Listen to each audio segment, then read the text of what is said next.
बहादुरगढ़ से इनेलो बसपा की साझा उम्मीदवार शीला नफे राठी चुनावी अखाड़े की छुपा रुस्तम निकली हैं। चुनाव प्रचार में बहादुरगढ़ विधानसभा में सबसे बेहतर साबित हो रही हैं, क्योंकि शीला राठी जनसभाओं से इतर खुद घर घर जाकर लोगों से वोट और समर्थन की अपील कर रही हैं, जिससे उन्हें भारी समर्थन भी मिल रहा है। शीला नफे राठी इस चुनाव को न्याय और विकास का चुनाव बता रही हैं, क्योंकि चुनाव से पहले जिस तरह से उनके पति इनेलो प्रदेश अध्यक्ष रहे नफे राठी की जघन्य हत्या कर दी गई थी, उसके बाद पूरे परिवार की जिम्मेदारी शीला के ही कंधों पर आ गई। शीला का कहना है कि नफे राठी का सपना बहादुरगढ़ को भय और भ्रष्टाचार मुक्त कर विकसित बनाने का था, जिसको लेकर वो चुनाव मैदान में उतरी हैं। इतना ही नहीं, शीला राठी बहादुरगढ़ के गांव और शहर में विकास न होने का मुद्दा भी उठा रही हैं, जिसके तहत वो भाजपा और कांग्रेस को लगातार घेरने में जुटी हैं।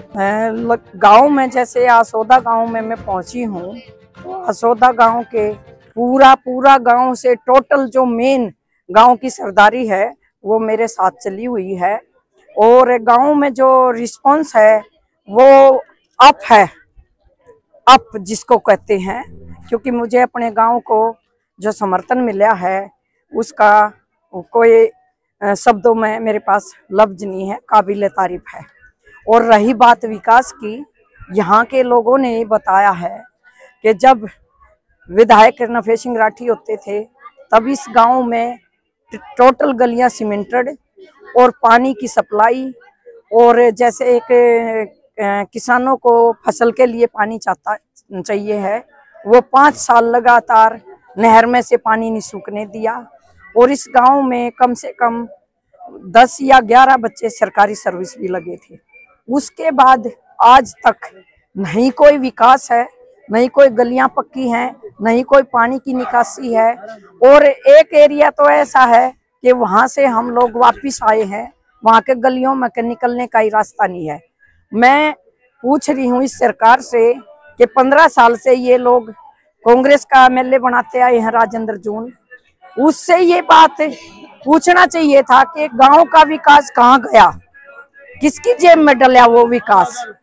और 5 साल लगातार बीजेपी का एमएलए रह गया, इस गांव में उसने आकर भी नहीं देखा, किसी की सुध बुध भी नहीं पूछी। और आज मैं अपने गांव में खड़ी हूँ, गौरव से कह सकती हूँ कि जो हमारी सरकार बनने जा रही है और यहाँ से ये अपनी विधायक मुझे चुनते हैं, विधानसभा में भेजते हैं, तो जो मेरे गांव इसकी आसोदा की समस्याएं हैं वो जिस तरह पहले खत्म की थी वो आगे भी उसी तरह खत्म होंगी।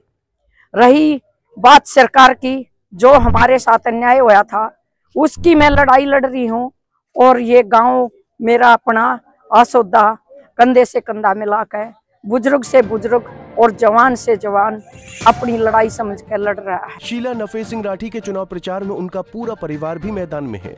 शीला राठी के साथ उनके बेटे, भतीजे और बहुएं भी दिन रात मेहनत कर रही हैं, और उनकी ये मेहनत रंग लाती भी दिखने लगी है। आसोदा गांव में पहुंची शीला राठी को घर घर से आशीर्वाद मिला और लोगों ने बढ़ चढ़कर उनके साथ डोर टू डोर प्रचार किया।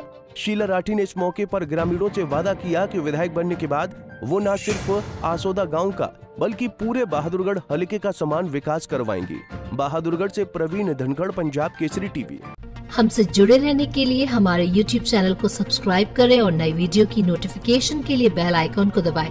अगर आप ये वीडियो Facebook पर देख रहे हैं तो लाइक जरूर करें और ज्यादा से ज्यादा शेयर करें। धन्यवाद।